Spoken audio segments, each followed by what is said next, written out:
Welcome to the Financial Coaches Podcast, where we talk about how to build your practice from startup to scale up while being the kind of coach your clients crave. Finally, a podcast for financial coaches. Here are your hosts, Maria Casillas and Cody Sizemore. Hello, everyone, and welcome back to the Financial Coaches Podcast. I'm Maria Casillas, your co-host, and I am joined here by your other co-host, Cody Sizemore. We are so thrilled to be back here for another week to just talk about things that definitely will impact your life, your business, and maybe other areas of your life as well. All right, Cody, welcome. I'm so glad to see you again this week. I know you're like, I see you all the time. I know, but it's always a pleasure. Yeah, not nearly enough. So. Oh, goodness. Well, that thank you for saying that. I appreciate it. We do want to make sure we welcome back all of you who have been listening to us, especially after our incredible guest last week. We had Patrick on the show all the way from Malta. It was really fun to have him here. And I thought we got into some pretty interesting discussions in that particular episode. So it's just, and I love when they go in directions that we never really even planned. Sometimes those seem to be the best ones. So I'm kind of hoping that today is the same way. Cody, you know, I'm not on social media nearly as often as I used to be able to be, but every once in a while, because I'm a creature of habit, I will push the little F on there and it'll open up. And because you're one of the people I follow, something always comes up from you. And this week was no exception. So within the past couple of weeks, I don't remember what day it was, but you had posted something on Facebook, and I don't usually take the time to let you know if I like something. But on that one, I took all of 4 seconds and typed the word yes at the bottom of it. And I knew you'd know exactly what that meant. Do you know what I am talking about right now? Which particular post? Okay, awesome. So I would love if we could just talk about that a little bit, because for a couple reasons. One, I know that some posts are super popular, some are not. And even the ones that don't seem popular on the surface, that doesn't mean they're not awesome posts and that it's not touching people. But interestingly, this one seemed to have a little less engagement than some of the other ones that you've posted. So I want to talk about that for a second, but I also just want to talk about the content of that particular post, because I think that it's something that, I don't know. We're probably on a different side of the coin than many others in our industry. So I actually pulled it up. If you don't mind, can I read it to you? Because I know you probably don't have it. Yeah, go for it. Okay. So it says, had a client increase their giving to their church and increase their fund money after receiving a raise. Paying off debt quickly is great, but having the focus on the quality and impact of the journey rather than the destination is what creates sustainability and will allow them to have a higher likelihood of success. All right. I know that was kind of a lot all at once, but now that I've totally refreshed your memory, let's unpack that for a second. First of all, how significant of a raise did this particular couple get? You don't have to be super specific, but are we talking like just a few pennies every month? Or are we talking like, thousands of dollars a month in a raise? And if so, where do they work? So this client in particular, they got like a 7% raise, which basically came out to, actually the husband got a 7% raise, and then the wife also got, like a 3% raise. So basically 10% across the board kind of thing, which for them in particular, it came out to about $700 per month. A month. Yeah. Okay. All right. Wonderful. So they came to you and said, hey, we just got an extra $700 a month. Here's what we're going to do with it. Or, hey, we just got an extra $700 a month. What should we do with it? How did that come up in conversation? Yeah. They told me about the raise. Obviously we were congratulating them about that. And then they said, it was actually interesting because right before they got the news of the raise, or even the raise in general, we had a meeting probably like 2 weeks before it happened. And they were kind of talking about how like they felt bad about, spending their fund money and, not giving enough and stuff like that. And I was like, well, why don't you just raise your fund money amount? Or why don't you just give more to the church? And they're like, well, we really want to like pay off these debts, and, like we want to buy a house. blah, blah, blah. And I kind of just said, you know what? I'm not going to fight you on this right now. But what I will say is between now and the next time we meet, I want you guys to have a serious, like, sit down discussion and talk about raising those two areas. Not going to tell you you need to, but I at least want you guys to consider it. Right. So then we came to this next meeting and they said, hey, we ended up getting a raise. I said, that's great. And then they said, so I know that we talked about raising our fund money and giving before, and we talked about it. And basically what we want to do is we want to just take this raise money and increase both of those. And I said, so you don't want to put anything towards the debt? And they said, no, we're good with where we're at in those regards. Like, we're doing a good pace here. But we really, really want to, have like this better overall feeling and not feel guilty about it. And then we also really want to give back to the church because we don't feel like we're doing enough. And I said, perfect.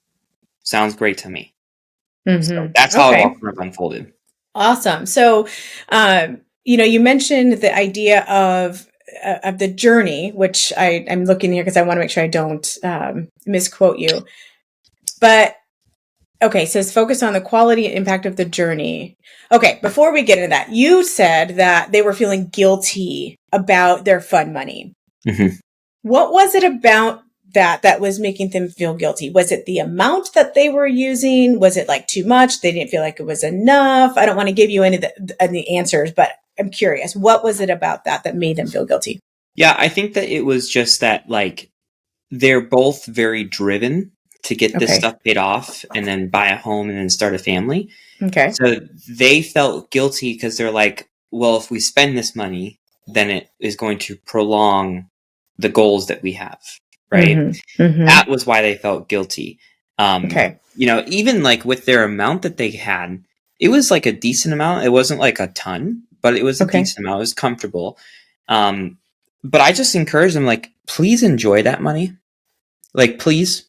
And, even if we need to give you more so that you can feel like you can enjoy it, cool. Like, we'll do that. But I think that was the big hang up for them is, they felt guilty because they felt like they were prolonging their goals when really they're not. Okay. And I do want to get to that in a second, but that's why I was asking mathematically, because sometimes we do math here. When you said that they were feeling guilty, is it because, there's not enough, et cetera? But then when you said that they added to it and that somehow helped to remove that guilt, is it, and I'm trying to put myself in your client's shoes right now. And so that's why I'm just asking all these questions. But is it because they were dealing with a little bit, and so when they used it, they didn't feel like it was enough to actually have fun with? I think that's the part I'm grappling with right now. Because it seems like adding money to it helped them feel better, which is awesome. And taking money from it doesn't. Okay. So if the guilt came from not putting the money on the debt, I'll tell you what it is. I don't think that they felt like they deserved it. Oh, okay. Yeah. We're getting somewhere. Yeah. I think that what they felt was, we don't deserve to spend money because we dug ourselves into a hole. Okay. And we're trying to better our lives now. Right. Okay. So by giving them more, it actually tells them, like, hey, you do deserve it. So enjoy it. That's what I think the real thing is. Okay. So while they had it, they were using it, but felt badly about using it because of that low deserve level. And then when you were able to help them recognize that they had a higher deserve level or level of worthiness, they were able to, even though the math didn't work out, they were able to spend that guilt-free in the okay, perfect. Thank you. I'm sorry that took me so long and so many sentences to try to wrap my brain around. Okay. But I'm really glad that I went through that process here, publicly, and embarrassed myself, because I think that so many times what we don't tend to do with our clients, we don't actually, we sometimes put ourselves in the position of having to have the answer and just knowing the stuff, but it's okay to just go like, I have no idea, like let's dig a little bit so we can really figure out what's going on here. So thanks for letting me do that with you. Okay. the part about the journey, I think that is so important that you use the word sustainability. Tell me what you mean by that. What about this allows their journey to be more sustainable? Because they have more freedom, like when you go super scorched earth or super rigid, Mm-hmm. I mean, will it create some immediate results? Definitely, for sure. Mm-hmm. But I don't think that, like, if you're thinking about someone who has to pay off, like 60 grand in debt, it's not going to be like a couple month kind of journey, it's going to be a several month kind of thing. And Mm-hmm. to be in that just like, penny pinching mindset for so long, a few things are going to happen. Either you're going to stick it out and you're going to make it happen. And through the process of doing that, your whole relationship with money is just going to be destroyed because you're going to be living in this like scarcity mindset. So that once you get out of debt, you're going to feel like you can't do anything because you conditioned yourself for so long that you can't do anything. The other side of it is that you're going to not make it through. You're not going to be able to push through it because you're going to get burnt out. And then when you get burnt out, you're going to binge spend. And then when you binge spend, you're going to feel guilty about it and you're going to experience some shame. And then when you experience that guilt and shame, you're then going to avoid the problem in the first place because you don't want to face what happened. You don't want to address it. And then when you avoid the problem, nothing actually works. And then you get completely away from it. And then you're stuck. Mm-hmm. It snowballs from there. So that's the whole thinking behind this is like sometimes to help people the most with paying off their debt is actually to give them more freedom by being able to actually spend money guilt-free and with complete permission. Mm-hmm. Yep. And it's still intentional. So for those of you who are like, oh my gosh, they're just throwing caution to the wind and, they're letting him do whatever. No, it's still a very intentional plan. Yeah. You replace that rigidity with the intentionality. Yeah. Which I think is super important. And by the way, there is another option in there and it's the combination of those two things. And that's what we did. I'll be fully honest with you about it. We did stick it out and we made it to the end and we got burnt out and then swung the pendulum the other way because we're human, I guess. Yeah. When you, even if you do it for so long and you've got all of these things in place, these habits, if it was so rigid that then you don't know how to live that way anymore. And so it just we weren't trained well in the interim. So that is a third option that happens. And I know because it happened to us. So yeah. I want to talk a little bit about the post itself and I'm going to say the lack of engagement, but I know that that's not truly true. I mean, you could have had things go on behind the scenes that I don't even know about, but I happened to notice that there were only 2 comments on there. One of them was mine and the other one was somebody tagging somebody else. Why do you think, because this is why it's interesting to me, because it's like, this is the post that's giving people permission to not be super rigid. And yet it doesn't seem like very many people are like, yes, that's what I think. Why do you think that is? Well, let's use a comparison. Let's talk about, like a health influencer. Okay.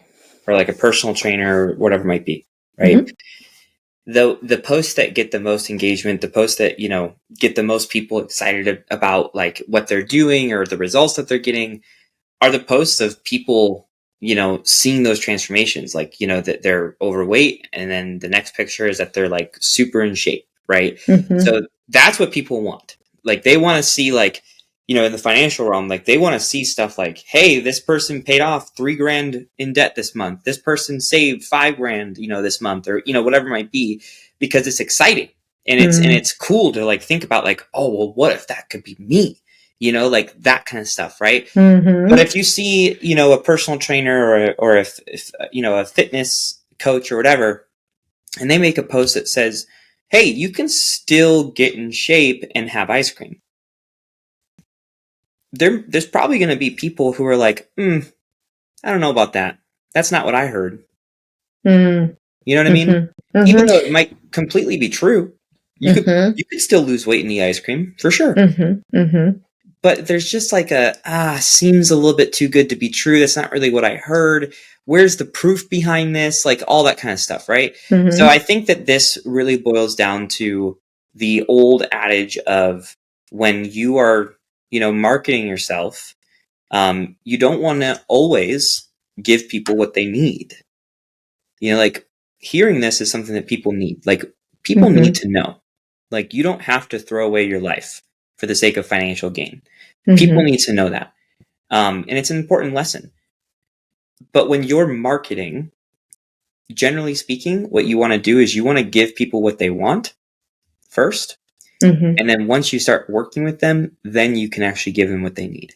Mm-hmm. And I think that that's really what it boils down to. Yeah. So while it's not doing a whole lot on the social media side necessarily, where you're seeing that impact is in the individual lives of the clients that you are doing this approach with. Mm-hmm. Yeah, I agree. And I made that post not to get people to message me or to wow people or anything like that.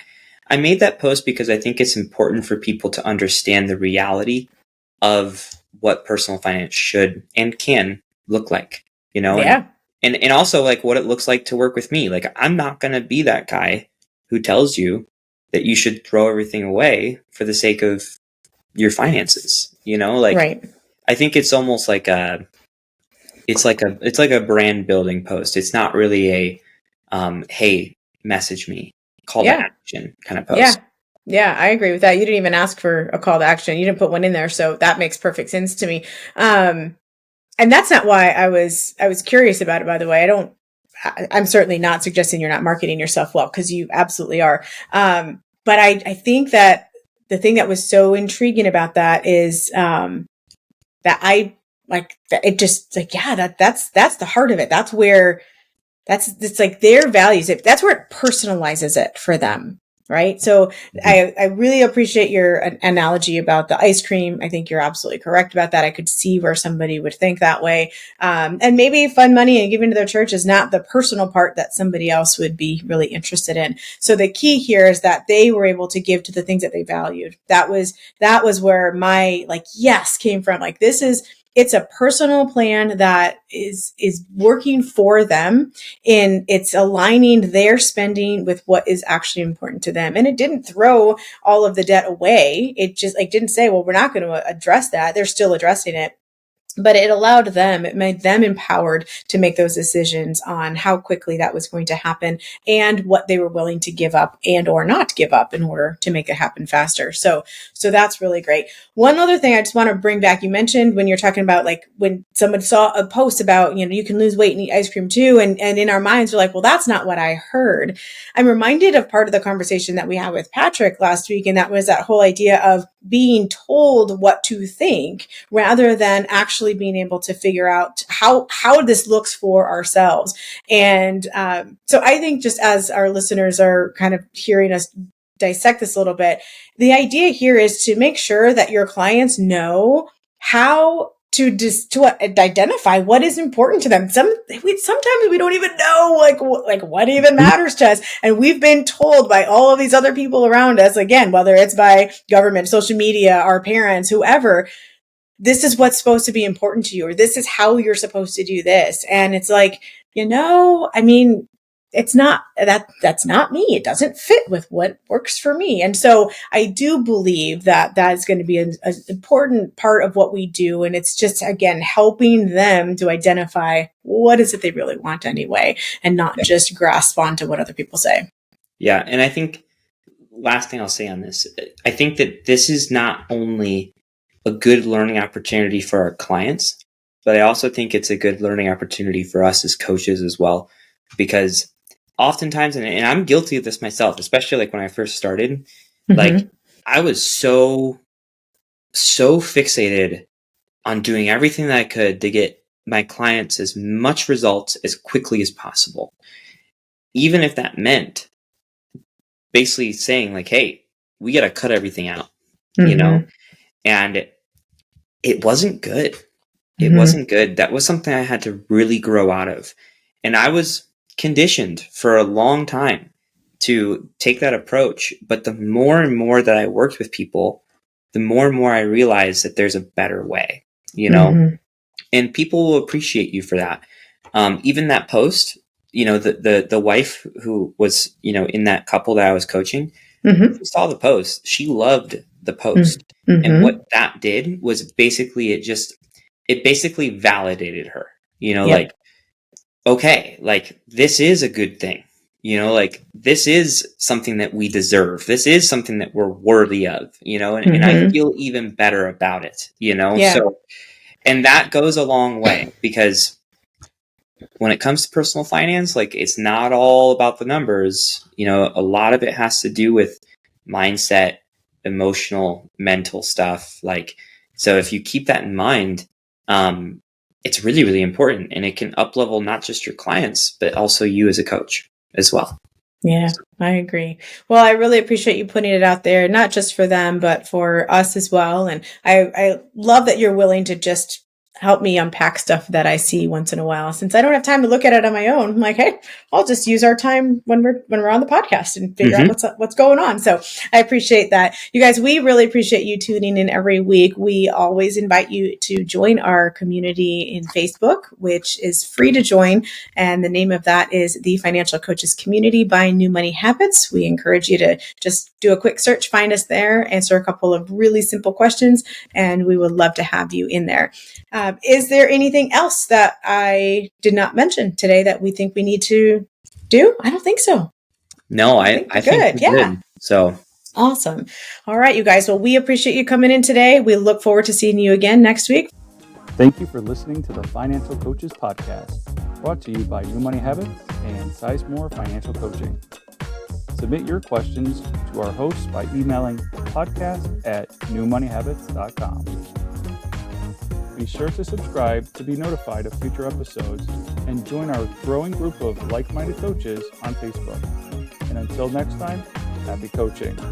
Music provided by Summer School.